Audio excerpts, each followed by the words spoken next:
Good morning, good morning, good morning. Rick Moreno from Moreno Real Estate Group. Guys, we are excited to present to you our 7th Wealth Talk show. We're in a different location. You do not want to miss this episode. I got my main man, Bobby Blanco, my financial advisor. Say hello, Bobby. How y'all doing? He's going to give you tips and trades on how to retire like an everyday millionaire, kind of piggybacking on last week's episode. Don't miss this show, guys.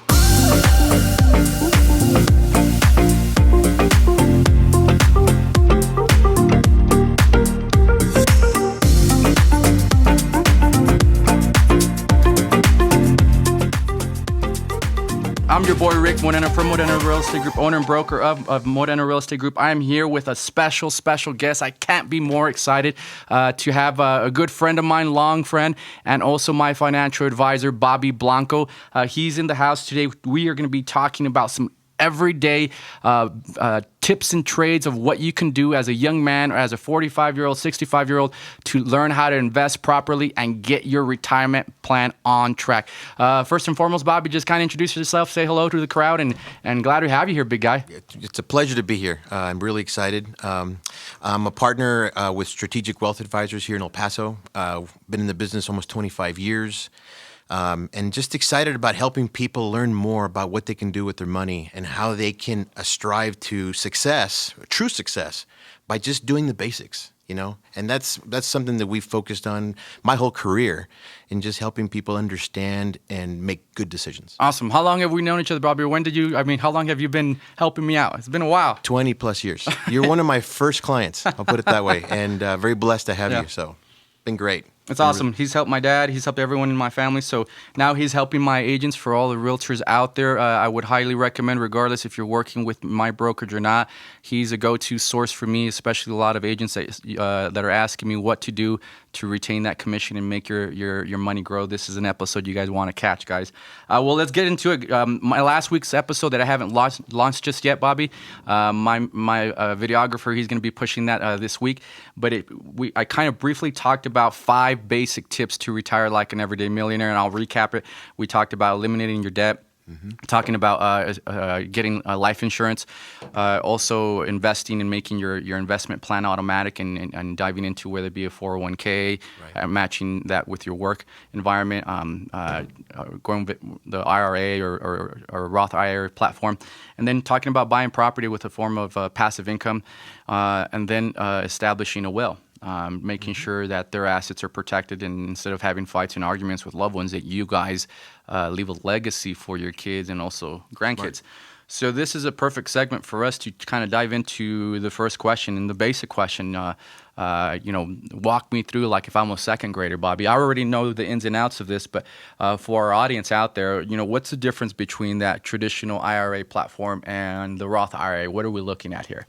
So an IRA is an individual retirement account. Okay, and the whole point that the government put those together so that you could start putting monies away so that later in life you'd have something to draw on. And so years ago when an IRA was created, the government said, here, start putting money in this account and we'll allow you to take a deduction so you can defer the tax on that money until much later. The theory was that when you retired later, you'd be in a lower bracket. So all that money that accumulated that you hadn't paid tax on is helping you make more money. You retire in your 60s, and then you're at a lower tax bracket. You have that savings and that compounded growth. And with the Roth IRA, that was developed in 1998. And so there it was different. What the government said is like, tell you what, pay the tax today, but we'll allow you to grow your money tax-free so that when you retire, you won't owe anything, which is really good for the younger generation, the millennials specifically.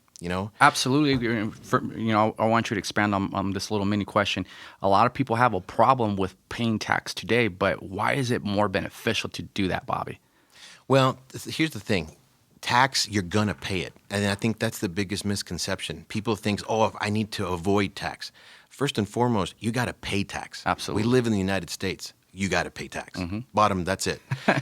But you can exempt tax on the earnings on your money. So if you really want tax planning, the point there is, why don't you put your money in a place and invest it and have it grow tax-free? That's the Roth IRA. Absolutely. It's one of the greatest things that we've got available to us. So today we are in a low tax bracket. Okay? This allows you to pay tax once. Where in an IRA scenario, I mean, figure this out. You put your money in an IRA, you take the deduction, you defer the tax. Absolutely. When you get to 65, 70-year-olds and you have to start taking that money out, you're never going to take all of it out. Ever. You're going to die and you're going to leave some behind because you're going to be scared to death that you're going to run out of money when you're older. That's the number one fear of most people that are retired, is running out of money. So that the government knows that. So they think, okay, you'll never spend it all in a traditional IRA. Guess what? When you pass away, that's going to become taxable to your beneficiaries. They're going to collect tax on that forever. In a Roth, you pay the tax when you earned it. Up front. And then it grows From tax-free. a lower tax bracket initially, which is better. Exactly. So that, and here's the thing, was that we're living longer. Our life expectancy is extending. So the chances are we're going to work longer. So that theory of being in a lower bracket in the future might not necessarily happen. So why not pay the tax today and on a one-time basis and then grow it tax-free? Absolutely. That's a huge benefit for really all people. But I've always said that if you've got 10 years or longer before you need that money, the Roth is a great tool. It's a great way to go. It's a great tool. If you're like within 10 years, you may want to consider a hybrid strategy where you have the traditional IRA and maybe a Roth, because you can do both. You don't have to do just one or the other. Maximum amount on the traditional IRA that you could do on an annual contribution? $6,000 a year. Right, for under our listeners. 50. For our listeners. If you're over 50, you have a $1,000 catch-up provision, so that puts you to $7,000 a year that you can put away. Husband and wife, you do the double, which is good. You can do a little bit more. Does that change, that annual contribution amount change at all from the Roth IRA platform? No, they're the same. Same. So the same amounts. A couple of neat things about the Roth IRA is that you have access to your money. So if you put money in a Roth and you're contributing, you can't touch the earnings until you're retired, 59 and a half at the earliest. Right. But you can access what you put in. Unlike a traditional IRA, you can't touch it until you're 59 and a half. So there's some illiquidity there. So if all of a sudden there's an emergency and you need money, instead of going out and getting into debt, or say borrowing from a 401k, having to pay tax twice on that. Absolutely. You can access it from your Roth IRA, and there's no penalty. And there's a protection on those gains. Absolutely. So that's where we feel that the Roth can be so beneficial. I think everyone should own one, And plus, in order to take a benefit of those the tax free aspect of a Roth IRA, you have to have the account for 5 years. So you definitely want to establish one, satisfy those 5 years before you can actually enjoy the tax-free status of that. Love it, love it. Traditional IRA versus the Roth IRA gives you the advantages, ins and outs of why a Roth IRA would be a much better platform. All right, next question. What financial principles would you suggest for the 25-year-old, the 45-year-old, and a 65-year-old? If you could give them a base or the basics of having a solid financial foundation, what would you suggest for the young pup, that 25-year-old that's listening out here? Well, number one, and you've covered this before, get out of debt. Don't stay out of debt. That's number one. But alongside with that is to be putting away 10% of your income. So you're just starting out, 25 years old. I mean, it's like paying tax. You got to pay tax. You should be paying yourself as well. Nobody works for free. Nobody. So 10%. That's kind of a rule of thumb. Start putting that away. If you do some numbers at, let's say, a 25-year-old making $24,000 a year, right out of college or so, 10% is $200 a month. If he were to do that at 8% until age 65, which is 40 years, he'd have $700,000. Oh my gosh! About $700,000 in their account. And that's, correct me if I'm wrong, Bobby. That's with him just staying at a sustainable $200 a month without increasing that. It's assumed that throughout the course of his life, his earning potential is going to increase as he gets older, but you're just keeping it at 200, right? And he's going to have how much again? Now it'd be 700,000 approximately. Oh my gosh. Now check this out. So let's say you said, no, I'm going to spend it, and all of a sudden I'm going to get serious when I'm in my 40s. So then at 45 years old, let's say he's making 80,000 a year, right?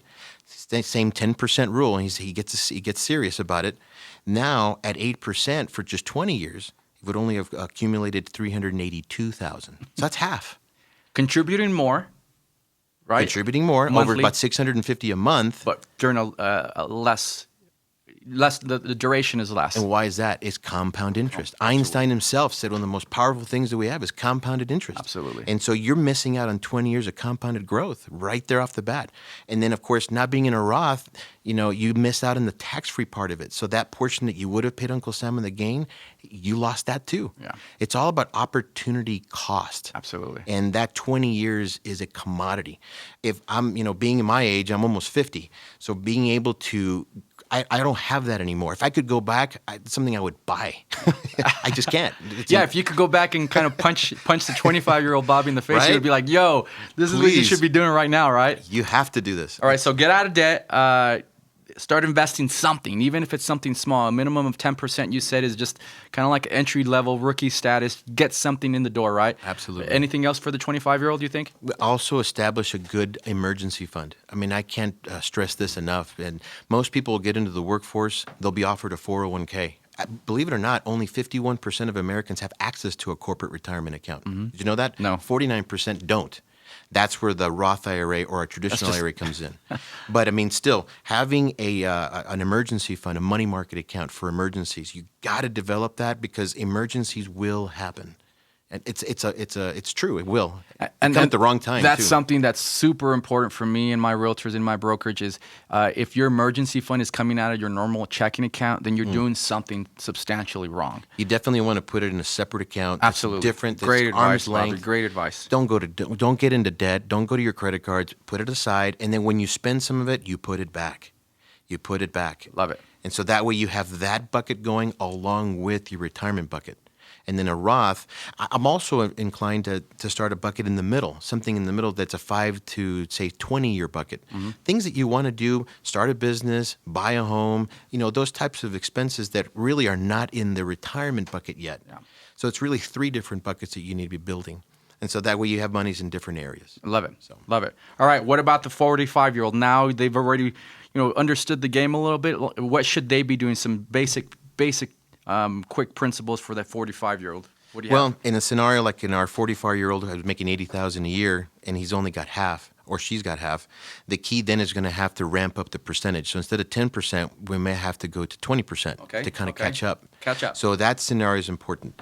I think going into that middle bucket's important because as long as you develop that savings emergency bucket and keep it up there, 3 to 6 months of monthly expenses is kind of rule of thumb. 3 to 6 months. Yeah. So Got it. that's rule of thumb there. From gross income or net income would you recommend? Well, sometimes I always think of your expense. Instead of the income, I always go off of the monthly expense. Because if, let's say I lost my job and all of a sudden I need to make sure that I'm covering my expenses until I can go find something else.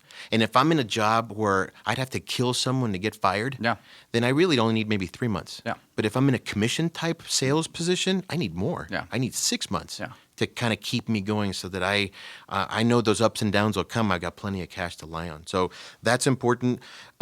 Making sure that you have monies in that middle bucket that you can access. Maybe college funding is a big one for 45-year-olds or having kids. They have kids. So how are you going to pay for college?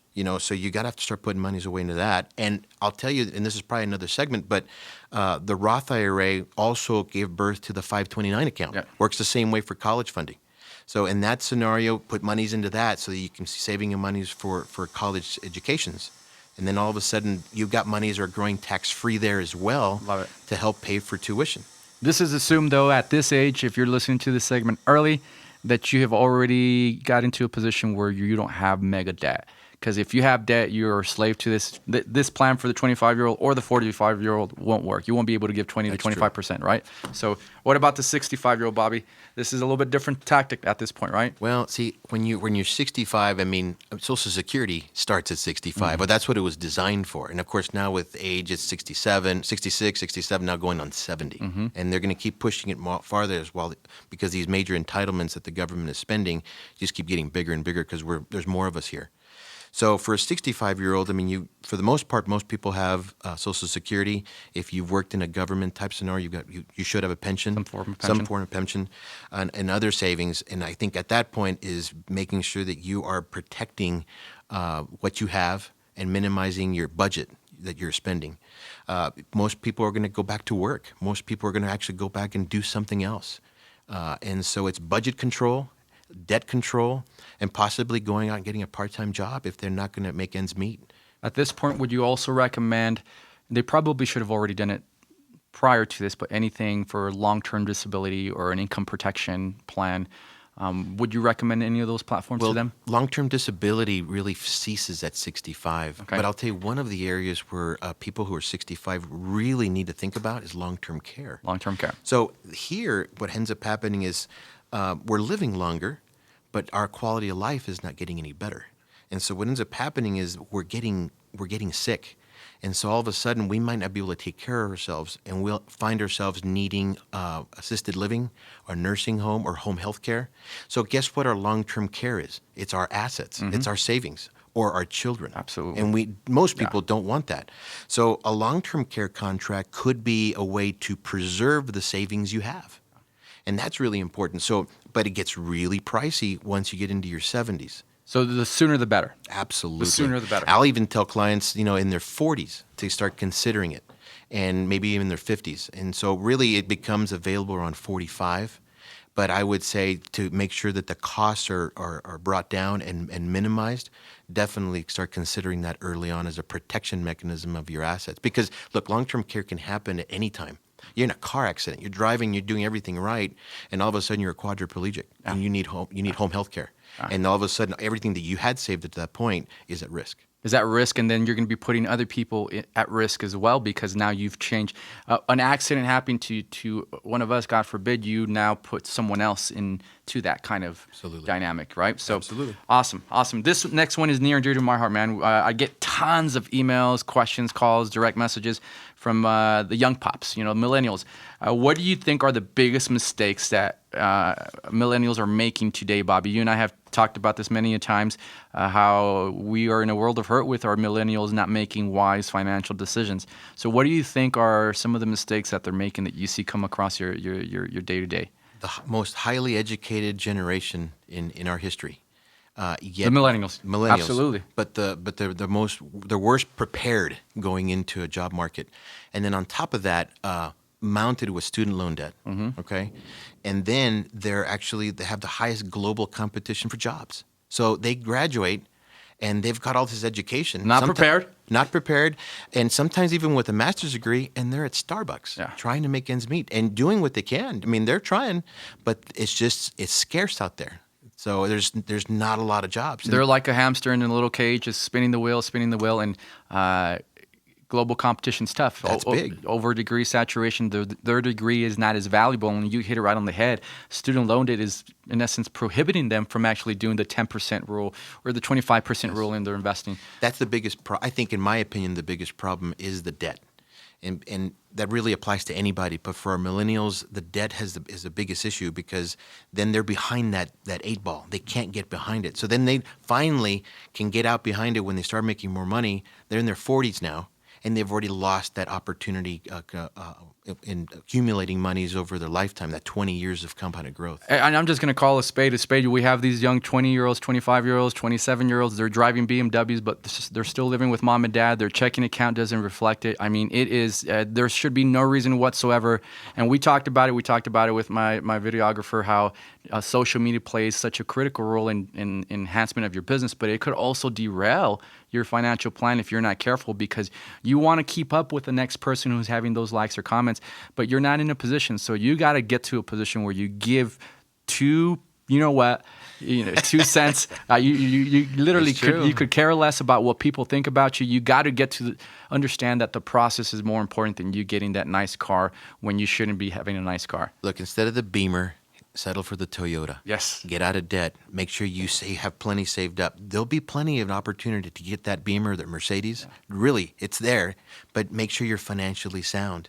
So that's key. And then you feel so much better when you actually get one of those cars, and you don't have a mountain of debt coming at you, right? It's just sad when I see so many of my former clients that they're making 6 figures, Bobby, in this market in El Paso. 6 figures. You're going to be living large if you're financially sound, but they have mountain of student loan debt, and they have 3 to 5 credit cards that are maxed out, and their car payments like as much as a mortgage payment here in El Paso. Where does it end? Well, it's a big consumerism issue in this country, and so it's keeping up with the Joneses. It's I got to stay in front of somebody else. Oh, my friend got this, well, I might as well do it too, and it's that social pressure. Absolutely. We got to just learn to just not care about that and just be able to move forward and be comfortable with what we are. Love it, love it, love it, love it. All right, speaking of millennials, the new rage for them is that they think that they're going to make a ton of money doing cryptocurrency, which can be the case. I'm all for cryptocurrency because the past several years you're talking about exponential growth, right, Bobby? Exponential growth. But is this notion accurate, and is this a long-term way? Once again, a long-term way of sustaining wealth. All right. So if you put it in perspective, cryptocurrency over the past 5 years, Bitcoin as an example, it's up 513%. So you think, wow, that's amazing. Maybe I should pay attention to that. Yeah. But if you look at the graph of when that 500% was made really within about a year and a half, and maybe even shorter than that. All the rest of the time was flat or declining. So Bitcoin in itself over the last year is down 51%, or no, 58%. And so you take some of the other ones, like Ethereum's down 81% over the past year, Litecoin's down 70% over the last year. That's astronomical. If my investment account was down 71%, I'll be crying with mom right now, big guy. Yeah. Like that's 71%. That's a lot of money. Now, so here's the thing. By the time people hear about it and they go, man, I should be looking at it, and they're prompting the 500, 600% returns, it's too late. Yeah. It's too late. It's already on its way down, and that's where a lot of people got suckered into that and getting into that. And you already have the SEC all over it warning Americans to be careful investing in Bitcoin and cryptocurrencies because of the fact that there's a lot of problems with it. I mean, number one, there's fraud. There's no regulatory body governing in this. I mean, someone stole into my house and robbed me. I could call the police. There's someone that can actually go in there and govern that and help me recover that. If I had a coin wallet and it was stolen, because it does happen, okay? People think that it doesn't, but it can, and it's gone. Well, who do I call? Yeah. Ghostbusters? Yeah. No, Yeah. nobody's going to Yeah. come to help. There you go. And so who's going to help with that? So the fraud, the other issue is volatility, like we just talked about. I got in, someone gets in at the high or whatever, and all of a sudden, bam, they lose 81% of the money. That's a lot of stress. And a lot of people aren't willing to sustain that dip because you make your money long term. That's my platform. It's just sustainable. Just play the game as long as you possibly can. Let compounding interest take its toll on your investment account. But if you run when that volatile nature starts taking place, You're talking about emotion. Yeah. And that's one of the problems that most people have just in general investing is they get emotional. And once you get emotional, you don't make rational decisions. And so, yeah, when you have stress of 50 plus losses, then you're not going to make rational decisions. No. You're going to be like, let me get out of there. Yeah. And you take the loss. Yeah. So you shouldn't even be investing it in the first place. Yeah. And so that's the other problem. There's also lack of transparency. Oftentimes there's no liquidity. So imagine someone putting in 30, 40, 50% of their retirement in something like this, only because, let's say, the price of it is so low and they promise pie in the sky returns. Oh, I'm going to become a millionaire when I retire. Then all of a sudden, let's say you broke even, okay? Let's say you broke even, but then all of a sudden you need to take money out. Well, some of these accounts, you can't even take it out. Yeah. Did you know there's over 100 different cryptocurrencies? Yeah, it's insane. Which one do you choose? Yeah. I thought it was Bitcoin. Well, no, you've got Digibyte, you got Tether as others. I mean, there's all these different ones you can choose from. There's over 100. And which ones? And they'll keep adding. It's going to keep on growing. Yeah, it's crazy. Absolutely. I mean, there have been bids for exchange-traded funds, ETFs, they're like mutual funds, to come out, and so that people could invest in that. That got shot down. The SEC said, no, that's not going to happen, at least for now. So that's not available. So that should tell you something that, you know what, there's something here that we have to be really careful about. Yeah. So.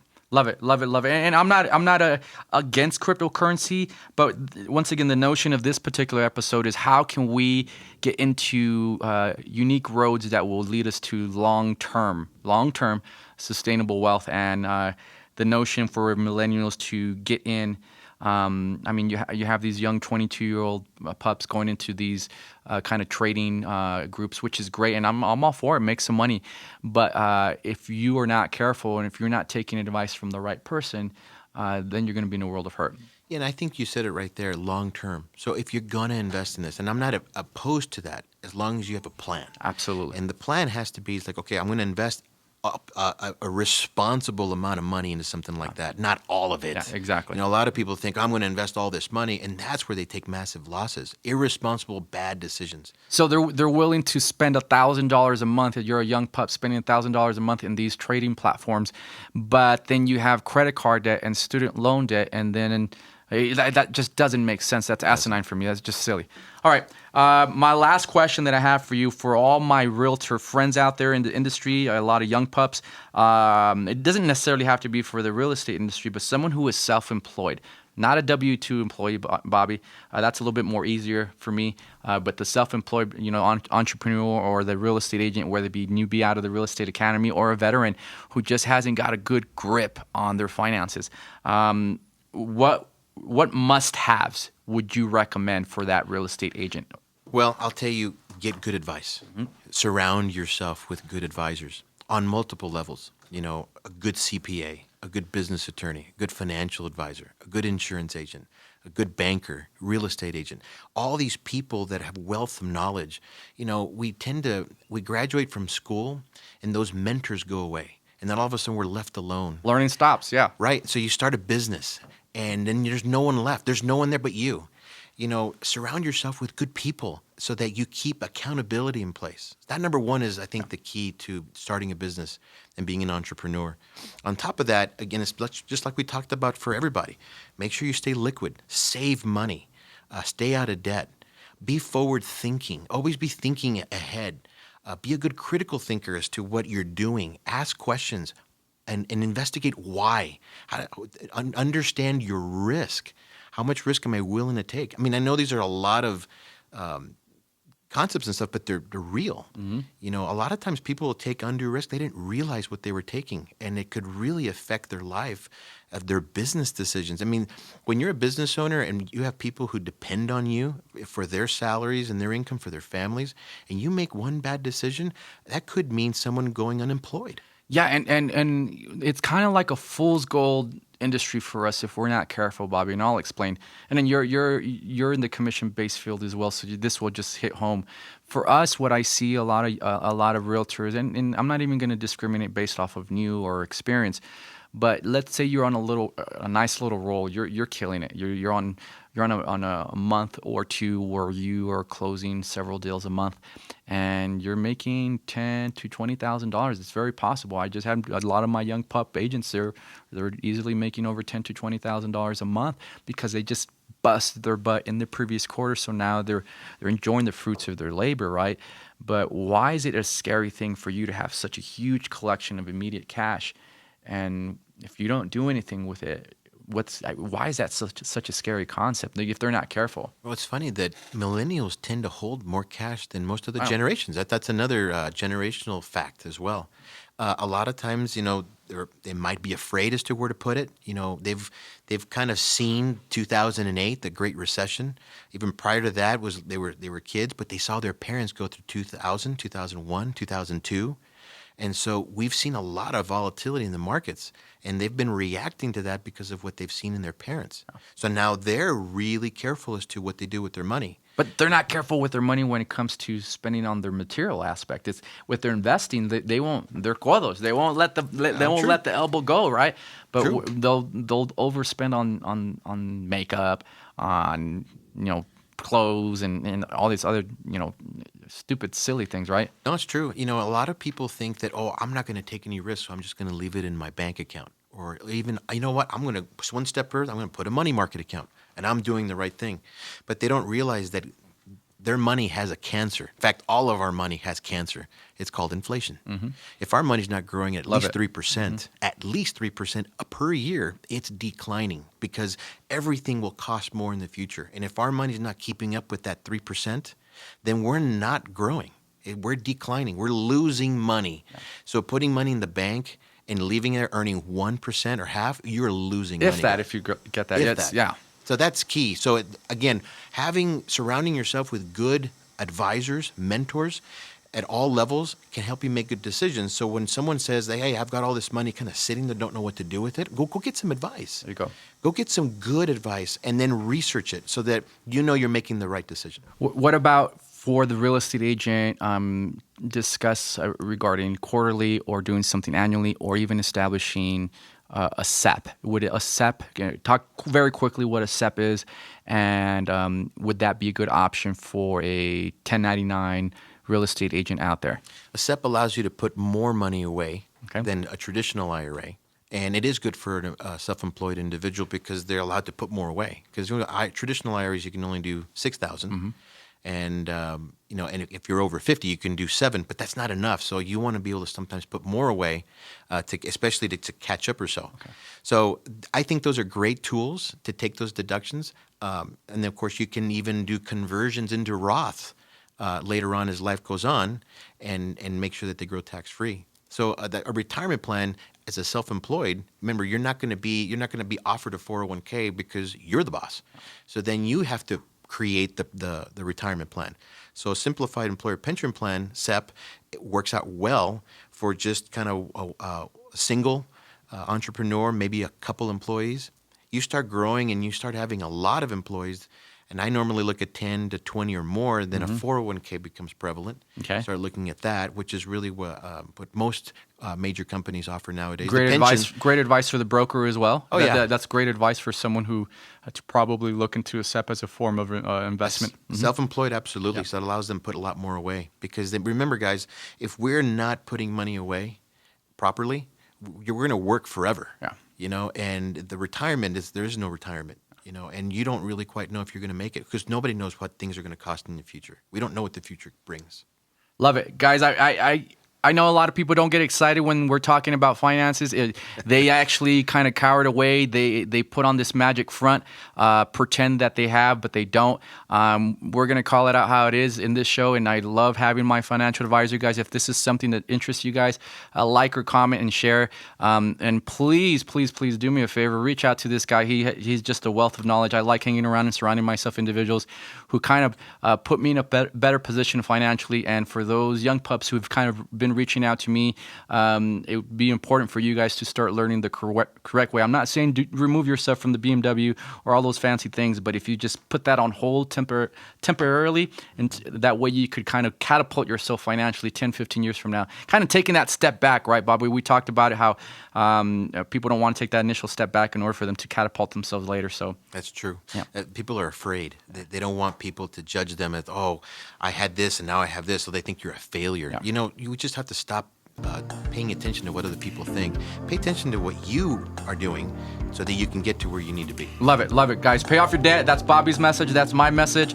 Travel, enjoy life, but do it responsibly. Bobby, you coming back to our show, big guy? Absolutely. You'll have me. I love it. Guys, thank you for tuning into our Wealth Talk episode, guys. We love to hear from you guys, and we'll see you guys at the top, guys. Thanks, buddy. Thank you.